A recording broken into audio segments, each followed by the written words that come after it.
Cabinet భేటీలో CM Chandrababu కీలక వ్యాఖ్యలు చేశారు. 48 మంది ఎమ్మెల్యేల పనితీరుపై మరోసారి కేబినెట్ భేటీలో చర్చ జరిపారు. కొంతమంది ఎమ్మెల్యేల తీరుపై సీఎంకు పవన్ ఫిర్యాదు చేశారు. ఇక ఎమ్మెల్యేలు తప్పు చేస్తుంటే ఇన్ఛార్జ్ మంత్రులే సరిచేయాలంటూ కూడా చంద్రబాబు మాట్లాడారు. మంత్రులందరికీ మీరే విషయం గట్టిగా చెప్పాలని కూడా పవన్ చెప్పారు. ఇక అనేక వివాదాలపై కూడా రెండు పార్టీలు రాజీ పడినప్పటికీ కొంతమంది ప్రజాప్రతినిధులు ఒప్పుకోవటం లేదని కూడా పవన్ కళ్యాణ్ మాట్లాడటం జరిగింది. కొన్ని ప్రాంతాలలో జనసేన టీడీపీ నేతల మధ్య వివాదాలు రాచుకుంటూనే ఉన్నాయి. ఇక గ్రౌండ్లోనూ కార్యకర్తల మధ్య కూడా సమన్వయం అనేది కూడా కొరవడుతూ ఉంది. ఈ మధ్య కాలంలో పరిణామాలు కనుక మనం చూస్తుంటే అది క్లియర్ కట్గా కూడా కనిపిస్తూ ఉంది. మరోవైపు హద్దు దాటుతున్నారు కొంతమంది ఎమ్మెల్యేలు. వాళ్ళకు కూడా క్లియర్గా చంద్రబాబు వార్నింగ్ ఇచ్చారు. 5 ఎమ్మెల్యేలకు ఒక మంత్రి చొప్పున కూడా నియామకం చేపట్టారు. ఇక వచ్చే కేబినెట్ భేటీలోగా కూడా తీరు మార్చుకోవాలంటూ కూడా ఆదేశాలు ఇవ్వటం జరిగింది. ఇక ఆల్రెడీ కూడా అసెంబ్లీ సమావేశాల టైంలోనే దీని గురించి కూడా చర్చకు రావటం జరిగింది. ఆ టైంలోనే మంత్రులకి ఎమ్మెల్యేలు ఎలా బిహేవ్ చేయాలో చెప్పే పని లేదా అంటూ కూడా చంద్రబాబు సీరియస్ అయ్యారు. ఇప్పుడు మరలా కూడా ఎమ్మెల్యేల తీరు మీద అయితే మరోసారి అసహనం వ్యక్తం చేసినట్లు తెలుస్తుంది. ఇక ఈసారి డిప్యూటీ సీఎం పవన్ కళ్యాణ్ కూడా చంద్రబాబుని సీఎంని గట్టిగానే చెప్పాలంటూ కూడా చెప్పినట్లుగా కూడా తెలుస్తుంది. అసలు ఏం జరిగింది, క్యాబినెట్లో ఎటువంటి చర్చలు జరిగాయి, ఏ ఎమ్మెల్యేలకు మరి వార్నింగ్ ఇవ్వటం జరిగింది ఏంటన్న డీటెయిల్స్ని కూడా మా ప్రతినిధి వెంకట్ని అడిగి తెలుసుకుందాం. వెంకట్, అసలు ఈ క్యాబినెట్ భేటీలో ఏ అంశాలను చర్చించారు, ఎవరెవరికి వార్నింగ్ ఇవ్వటం జరిగింది? గత కొంతకాలంగా కూడా టీడీపీ ఎమ్మెల్యేలకు సంబంధించి పెద్ద ఎత్తున చర్చ జరుగుతుంది. అంటే ఎమ్మెల్యేలు చాలా మంది నియోజకవర్గాల్లో పర్యటించడం లేదు. అదేవిధంగా అంటే ప్రభుత్వం నిర్వహిస్తున్నటువంటి పెన్షన్ల కార్యక్రమం కానీ లేదంటే ఏదైనా సంక్షేమ కార్యక్రమాలు అమలు చేసిన సందర్భంలో కూడా చాలా మంది ఎమ్మెల్యేలు లెక్కలేనితనంగా వ్యవహరిస్తున్నారు. అదేవిధంగా అంటే పెన్షన్ల కార్యక్రమాన్ని జేబులో అంటే రాష్ట్ర ప్రభుత్వం 4,000 రూపాయలు అందిస్తున్నా సరే కనీసం వాటిని ఇవ్వడానికి కూడా ఎమ్మెల్యేలు ఇష్టపడటం లేదు. వ్యాపారాల మీదనే ఎక్కువగా ఫోకస్ పెట్టారన్న ఆరోపణలు కూడా పెద్ద ఎత్తున వినిపించాయి. అదేవిధంగా కార్యకర్తలతో ఎలా ప్రవర్తించాలి, స్థానిక నాయకులతో ఏ విధంగా ప్రవర్తించాలి, అలాగే అసెంబ్లీలో ఏ విధంగా ప్రవర్తించాలి, సమయానికి ఎలా రావాలంటే సమయపాలన ఎలా ఉండాలి అనే అంశాలు చాలా కూడా ఎమ్మెల్యేలకు తెలియని పరిస్థితుంది. ముఖ్యంగా కొత్తగా గెలిచినటువంటి ఎమ్మెల్యేల శైలిపై తీవ్ర విమర్శలు వస్తున్నాయి. ఈ నేపథ్యం అలాగే ప్రజా దర్బార్లు నిర్వహించడం లేదు, నియోజకవర్గాలు గ్రీవెన్స్లు నిర్వహించడం లేదనే ఆరోపణలు అయితే పెద్ద ఎత్తున వచ్చాయి. దీనికి సంబంధించి మంత్రి నారా లోకేష్ కూడా గత వారం రోజుల నుంచి కాస్త ఎమ్మెల్యేల వ్యవహార శైలిపై సీరియస్ అవుతున్న పరిస్థితి కూడా మనం చూస్తూనే ఉన్నాం. ఇటీవల చంద్రబాబు నాయుడు పార్టీ కార్యాలయానికి వెళ్ళినప్పుడు మన శనివారం పార్టీ కార్యాలయానికి వెళ్ళినప్పుడు కూడా 48 మంది ఎమ్మెల్యేల పనితీరు సరిగ్గా లేదు, సీఎంఆర్ఎఫ్ విషయంలో అలాగే చెక్కుల విషయంలో వాళ్ళు లైట్ తీసుకుంటున్నారు, ప్రభుత్వ కార్యక్రమాలను ప్రజల్లోకి తీసుకెళ్లడం లేదంటూ కూడా ఆగ్రహం వ్యక్తం చేసిన పరిస్థితి. ఇదే సమయంలో వాళ్ళకు నోటీసులు కూడా జారీ చేశారు. ఇక ఇప్పుడు ఈ రోజు అయితే అటు లోకేష్ కానీ కేబినెట్ సమావేశంలో చంద్రబాబు గాని ఇద్దరు కూడా ఎమ్మెల్యేల వ్యవహార శైలిపై తీవ్ర స్థాయిలో ఫైర్ అయినట్లు కూడా వార్తలు వచ్చాయి. ముందు లోకేష్ సీఎం క్యాంపు కార్యాలయంలో మంత్రులతో మాట్లాడినటువంటి మంత్రి లోకేష్ టీడీపీ మంత్రులందరితో కొత్తగా గెలిచినటువంటి ఎమ్మెల్యేలకు మంచి చెడు తెలియటం లేదు, ఎలా ప్రవర్తించాలో తెలియటం లేదు, వాళ్ళకి ఖచ్చితంగా ఇన్ఛార్జ్ మంత్రులే చెప్పాలి అంటూ కూడా ఇన్ఛార్జ్ మంత్రుల బాధ్యత తీసుకోవాలి, వాళ్ళని దారిలో పెట్టాలి, ప్రజల్లోకి వెళ్లే విధంగా చూసుకోవాలంటూ కూడా లోకేష్ హెచ్చరించడం జరిగింది. ఇక ఆ తర్వాత కేబినెట్ భేటీ సందర్భంగా కూడా ఇప్పుడు కేబినెట్ భేటీలో సాధారణంగా రాజకీయ అంశాలు కేబినెట్ భేటీ అయిపోయిన తర్వాత పిచ్చపాటి రాజకీయ అంశాలు అయితే మాట్లాడుకుంటూ ఉంటారు. ఈ రాజకీయ అంశాల్లో అటు కొన్ని కీలక అంశాలు అయితే చర్చకు వచ్చినాయి. ముఖ్యంగా అంటే విశాఖలో జరుగుతున్నటువంటి సిఐ సమ్మిట్ విషయంలో ఎమ్మెల్యేలు ఎలా వ్యవహరించాలి, విద్యార్థులకు అలాగే యువతకు దానికి సంబంధించిన విషయాలను ఏ విధంగా వివరించాలనే కీలక అంశాలు కూడా చర్చకు వచ్చినాయి. ఇదే సమయంలో ఇటీవల పవన్ కళ్యాణ్ చిత్తూరులో ఎర్రచందనం ఎక్కడైతే గోడాన్లు ఉన్నాయో అక్కడికి వెళ్ళిన సందర్భంగా దానికి సంబంధించి కూడా చంద్రబాబు వివరించారు. నేను పెద్దిరెడ్డి చేసినటువంటి ఆక్రమణల వీడియోలతో సహా చేయించానంటూ కూడా మాట్లాడారు. దీన్ని పవన్ కళ్యాణ్ పనితీరుపై చంద్రబాబు కూడా ప్రశంసలు కురిపించారు. అయితే ఇక్కడ కొన్ని రాజకీయ అంశాలు ప్రధానంగా చర్చకు వచ్చినాయి. ఏంటంటే ఎమ్మెల్యేలు తప్పు చేస్తుంటే ఇన్ఛార్జ్ మంత్రులు పట్టించుకోవడం లేదంటూ కూడా సీఎం చంద్రబాబు ఆగ్రహం వ్యక్తం చేశారు.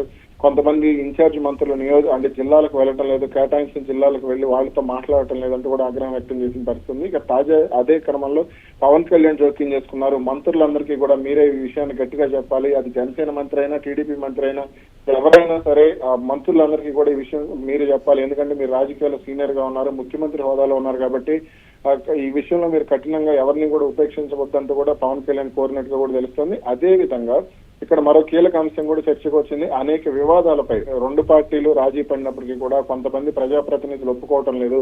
అంటే నియోజకవర్గాల్లో పదవుల విషయంలో కానీ, అంటే విభేదాలు ఉన్నటువంటి పదవుల విషయంలో కానీ, అలాగే కొంతమంది ఆ వ్యక్తుల జోక్యానికి సంబంధించి కానీ, అలాగే అధికారుల బదిలీలు, ఇలా కొన్ని అంశాలకు సంబంధించి ఈ రెండు పార్టీల మధ్య సమన్వయం, అంటే మూడు పార్టీల మధ్య సమన్వయం ఉన్నప్పటికీ కూడా వాళ్ళు కావాలనే గొడవలు పెంచే ప్రయత్నం చేస్తున్నారంటూ కూడా పవన్ కళ్యాణ్ మాట్లాడటం జరిగింది.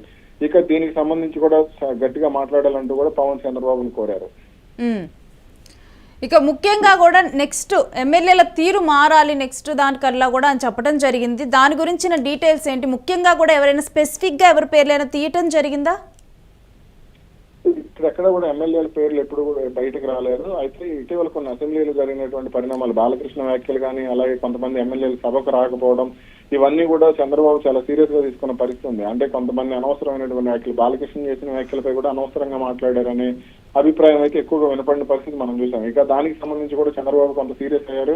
అలాగే పలుమార్లు కేబినెట్ సమావేశంలో కూడా కొంతమంది గురించి చెప్పడం జరిగింది. అంటే మీ నియోజకవర్గాల్లో మీరు ఎందుకు జరగటం లేదు, అంటే మీకు పదవులు ఎక్కువయ్యా, లేదా వ్యాపారాలు చేసుకోవడానికి మీకు పదవులు వచ్చినాయా, కార్యకర్తలను మీరు ఎందుకు పట్టించుకోవడం లేదు, నియోజకవర్గాల్లో గ్రీవెన్స్లు ఎందుకు నిర్వహించడం లేదు, అంటే పార్టీ కేంద్ర కార్యాలయానికి వెళ్లి మంత్రులు ఎందుకు గ్రీవెన్స్ నిర్వహించడం ఆసక్తి చూపించడం లేదు అనే పలు అంశాలను కూడా చంద్రబాబు కాస్త ఆగ్రహం వ్యక్తం చేసినటువంటి పరిస్థితి కూడా మనం చూసాం.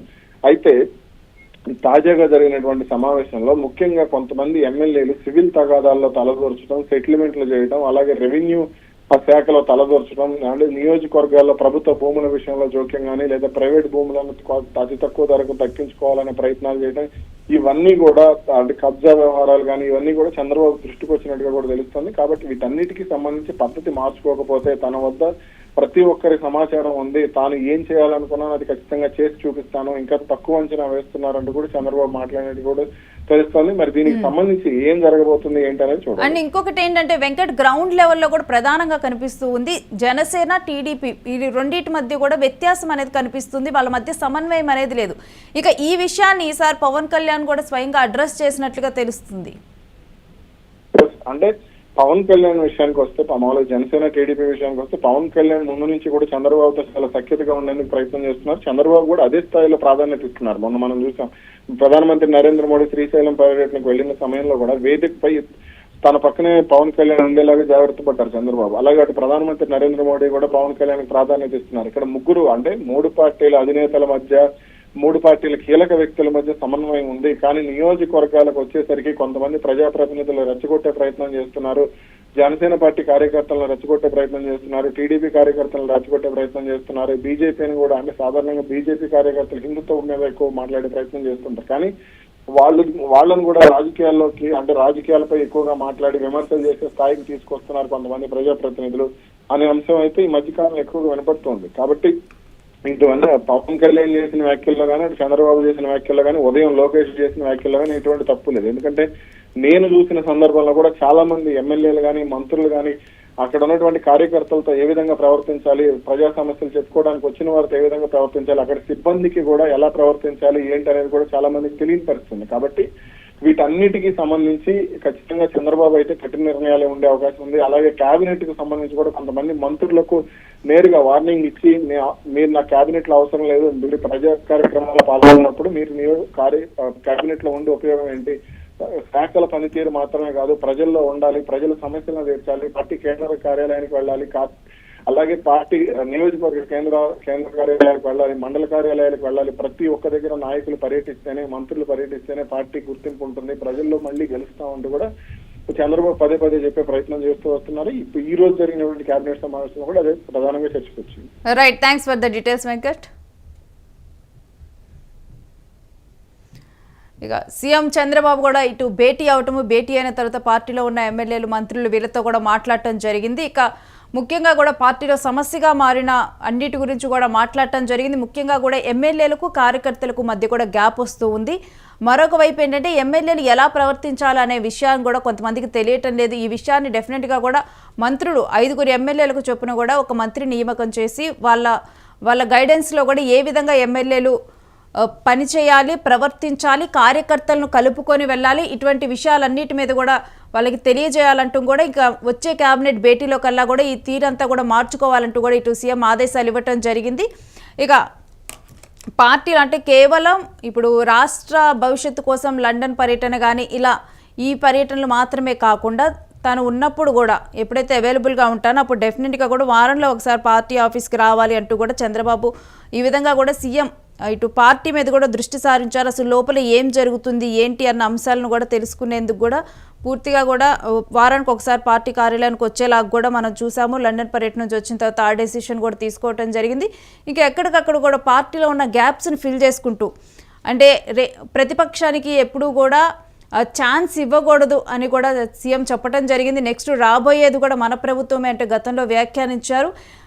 ఈ నేపథ్యంలో అంటే ఏవైతే అవతల ఇప్పుడు ప్రతిపక్షంలో ఉన్న వాళ్ళు ఏవైతే తప్పులు చేశారో తప్పులు చేసి అధికారాన్ని కోల్పోయారో అటువంటి తప్పులు చేయకూడదు, వాళ్ళకి అవకాశాన్ని ఇవ్వకూడదని కూడా ఇటు భావిస్తూ ఉన్నారు చంద్రబాబు. ఈ నేపథ్యంలో ఎక్కడికక్కడ కూడా పార్టీలో ఏవైనా విషయాలు కనుక తెలిస్తే కనుక ఎక్కడికక్కడ చర్యలు తీసుకుంటూ ఎక్కడికక్కడ కూడా వాళ్ళందరికీ చెబుతూ కూడా ఏమాత్రం కూడా ఉపేక్షించకుండా కూడా ముందుకు వెళ్తూ ఉన్నారు అగ్రెసివ్గా సీఎం. ఇక ఈ నేపథ్యంలో కూడా ఈ కేబినెట్ భేటీలోకి వచ్చే కేబినెట్ భేటీలోగా కూడా ఈ తీరు మార్చుకోవాలంటూ ఆదేశాలు జారీ చేశారు.